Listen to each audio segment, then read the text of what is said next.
kerugian, baik itu diri sendiri, keluarga, masyarakat, negara, bahkan dunia. Stop korupsi. Get on my head. Get on my head. Get on my head. Ini adalah hasil mind map anti korupsi. Baik, kita masuk ke sadar anti korupsi. Korupsi adalah kerusakan, kebobrokan, dan kebusukan. Dampak yang ditimbulkan dari perilaku korupsi adalah fenomena tentang kerusakan hutan dan lingkungan, fenomena tentang bangunan yang cepat rusak, fenomena penegak hukum yang tidak dapat tegak dan berlaku adil, fenomena layanan yang lama, sulit, dan birokrasi yang panjang, fenomena merebaknya narkoba, fenomena negara dengan sumber daya alam yang melimpah namun tidak dapat memberikan kesejahteraan bagi rakyatnya.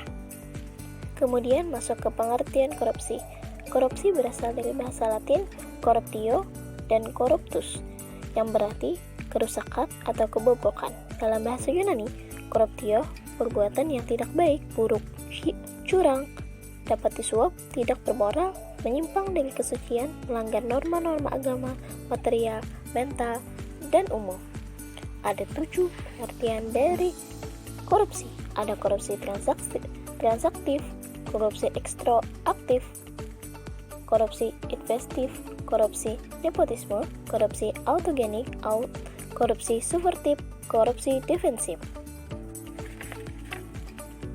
Tindak pidana korupsi menurut Undang-Undang Nomor 31 Tahun 1999 JO Nomor Undang-Undang 20/2001 terdapat 7 kelompok tindak pidana korupsi yang terdiri dari kerugian keuangan negara, suap menyuap, pemerasan, perbuatan curang, penggelapan dalam jabatan, benturan kepentingan, dan pengadaan, dan gratifikasi.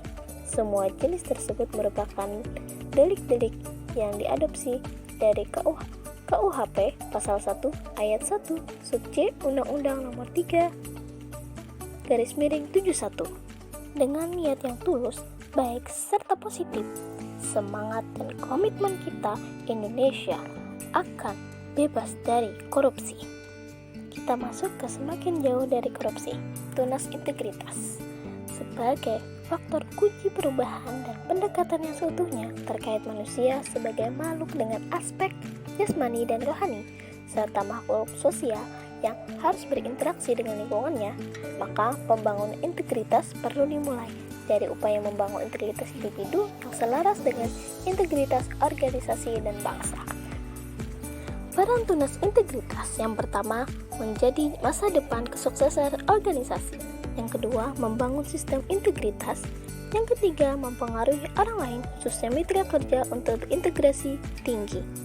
Identifikasi. Ada 9 nilai anti korupsi.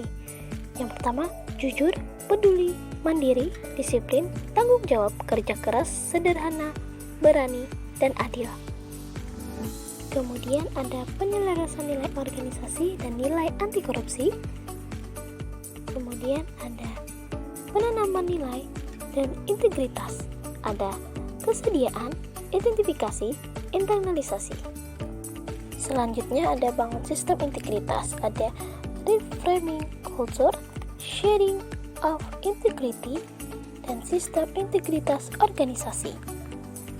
Kita sebagai calon PNS harus jujur, peduli pada sesama, bertanggung jawab, sederhana dalam berpenampilan, dan berani memberantas korupsi.